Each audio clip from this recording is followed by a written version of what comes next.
Morning, Simon. Morning. How's things? You okay? Yeah, drying out a little bit after yesterday and this morning. But typical British weather in March. It's now sun shining and blue sky. So Lovely. Brilliant. Good stuff. Would you mind just introducing yourself for us and telling us your position and who you work for? Yeah, so I'm Simon Dadge. Work for Premiership Lawn Care in the Northamptonshire area. We basically I'm on the sports side of things. So I'm involved with the bowls, greens, some of the cricket ground renovations that we're doing on the outfields, but also a lot of work for grassroots football in the area, renovations and stuff. So that's kind of my main role is in the sports turf side of things for Premiership Lawn Care. Fantastic, great stuff. How long have you been involved in this industry of pitch maintenance, and sort of how did you first get involved? So I was currently 47. I know the tough paper round that I had.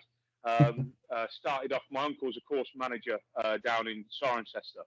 So every school holiday, weekend, over to his house, helping him out on the golf course at weekends, raking bunkers, as a sort of 11, 12-year-old cutting greens with ride-on machinery. Back in the day, probably not as much health and safety as there is now. So this is probably what we're in late 80s, I would have said.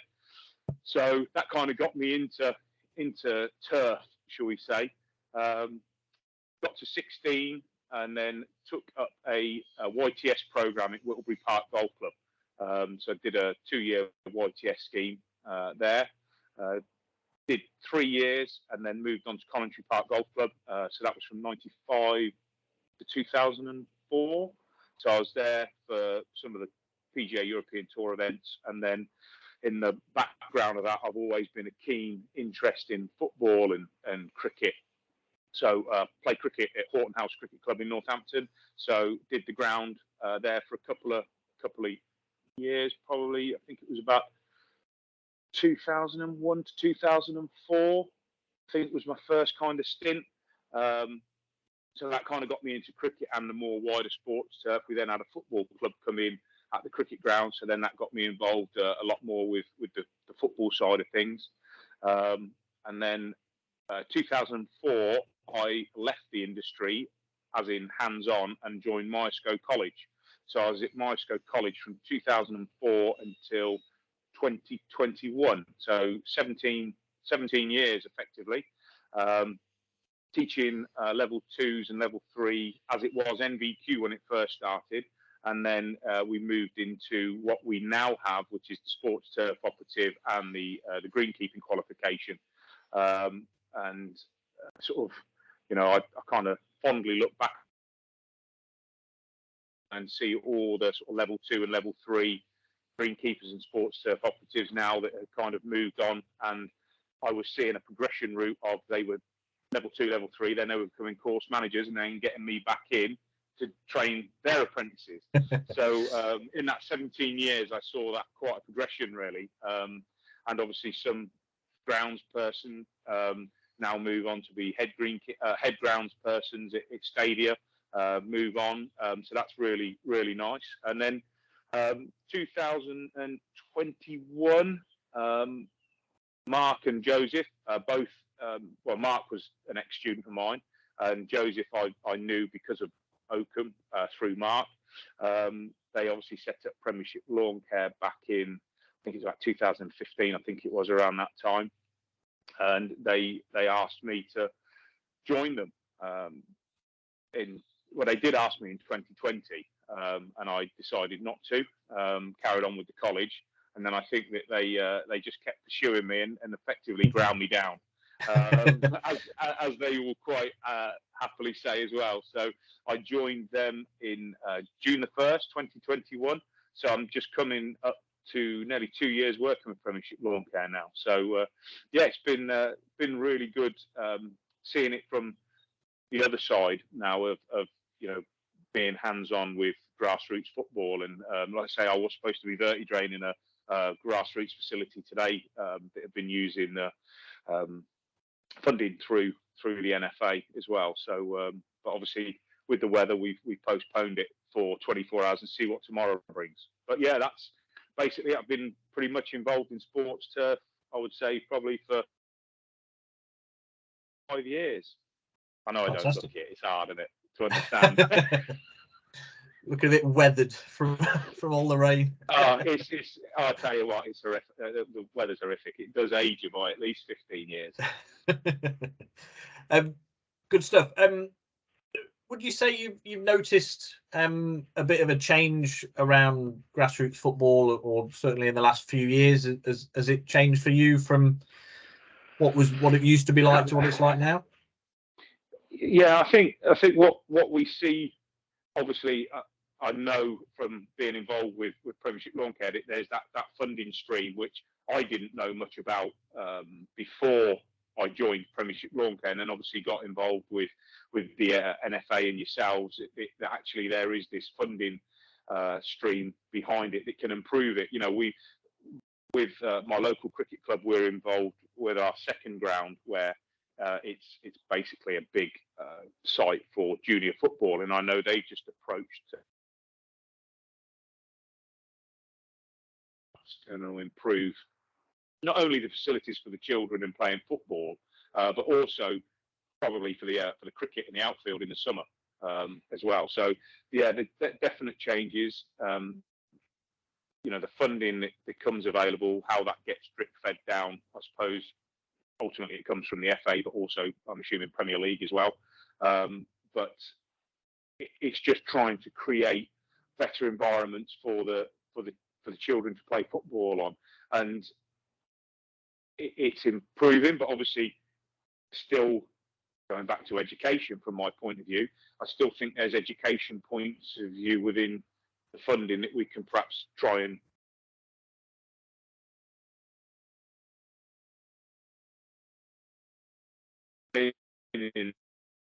around the training aspects, that they still persistently train on rather than just trying to play football on them. So it's education as well, I think, that perhaps we need to look at moving forward. But from a funding point of view, I think it's fantastic how these clubs can draw down funding and have specific slots which to be used in, i.e. machinery. I think that's massive. I think for quadruplays, I can't talk about them enough, how good they are for grassroots clubs, and the tractor work, what the quadruplay can do and help them out, certainly in this time where we're using less chemicals, and I know clubs suffer with worm casts.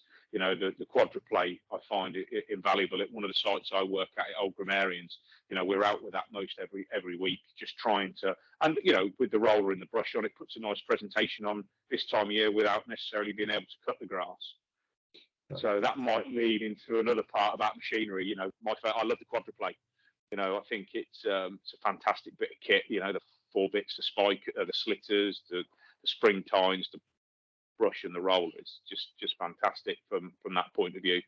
So and relatively inexpensive. I know the clubs get funding, but when you think about what it can do, for what we're looking for, it actually really meets what we need perfectly.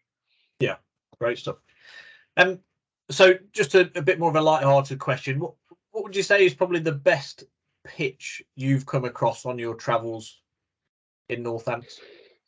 In Northants, obviously, we've got, if we're talking obviously the elite level, you've got Sixfield. So I know Paul really well since, I'll say Knowlesy.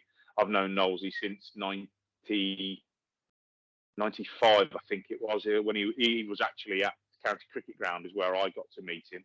And before that, I think he was at Overston Park Golf Club.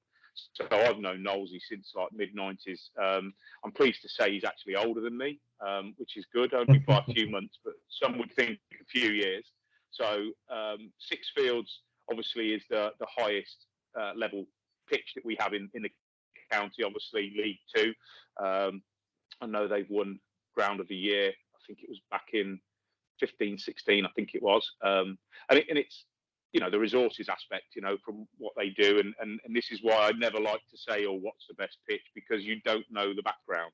You don't know how much funding they've got available. You don't know the machinery. You don't know the man hours that they can put in. And it's also, it's almost an unwritten groundsperson's rule that you don't diss another groundsperson's pitch because you don't know. But I think at that level, I would say Sixfield is decent. I think grassroots wise, I think we've made good progression with Wellingborough Town from where that was probably 12 months ago, 18 months ago. We've taken on pedestrian R34 and we've taken away the ride-on mower, and we're finding that the grass coverage has been phenomenal this year compared to last year. And also we've just picked up a little Countax brush. It's like a 7-foot brush, and we're brushing a lot more to disperse the worm casts. So we're finding that all these like little practices are making our pitches better. So I'd say Wellingborough Town is decent. I've not really been, as in sort of Wellingborough step 5, isn't it? So I've not seen much above that. Obviously, my son's been playing at step 3, so I've seen a bit more outside of Northants on other pitches. Stratford on Avon was quite a decent little pitch. Banbury United, that's been decent. I know that's just sneaking into Oxfordshire. But I do think you have a correlation between levels of funding and status to, the type of pitch that you can produce. I know there's a lad called Wes over at Cranfield United, and he does amazing. I think it's down to people's dedication time in regards to the local pitches. So yeah, I think I'll put Sixfields up there, but I won't shout it from the rooftops, or else Knowlesy I'll be expecting a brown envelope from it. Good stuff. And just to wrap it up, would you say, given your experience and everything you've spoke about already, kind of what would be that one key bit of advice, I think, to try and help clubs improve their pitches? What sort of thing would you be pointing them towards for that? Well, we at the OGs, we use the Pitch Power app, I think it is, or Power Pitch, whatever. Pitch Power, and I have that on my phone, so I know Pitch Power. So we have to do 2 reports every year up at Old Grammarians on all the pitches, and I think we've got 3, 9. I think we've got 11 pitches up there, all various sizing from 5v5, 77 9v9s, and 311v11s. So by completing that Pitch Power report, that then goes to the GMA, and I think then is it Julian Morris? I think right. Our local GMA rep. So he then does all the sort of analysis and gives us a report at the end of where our pitch is. I think it's I forget the levels of standard, is it, and then elite, and then there's I forget what the levels are. Do you know? So we have poor, basic, good, and advanced. That's it, advanced. That's the one I was thinking. So you get this rating, and then obviously if you don't meet the expectation, then there's like a report that you can then use to improve. So I think that's certainly improving at OGs, and then I think there's other clubs that contact you, I think, and then kind of we can then go out and do reports for them and submit that. So not only can they get funding for improvements, but I know we're currently getting one sorted for a club in Northampton where they've only got one pitch, and it's really, is it a stadia report? Is that what it's? So you can get stadia funding.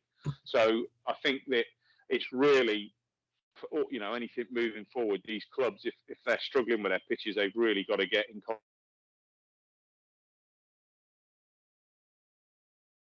really to get the ball rolling and get funding streams of any, and see what there is. It's not just on pitch, machinery and other things. So certainly the Pitch Power app is very good and easy to use. Everything, as long as you've got a decent device, i.e. mobile phone or tablet, you just literally snap a picture. As long as you can take a wedge of turf out, it's easy to use. I would like to say pretty much anyone could use it. You know, I can use it, and I'm not the greatest with technology, but yeah, it's definitely, pitch power is very good to use. Fantastic. No, that's great. Thank you very much. And yeah, we'll catch up again soon. Cheers, Simon. Thank you. Yeah, much appreciated. Take care. Look after yourself. And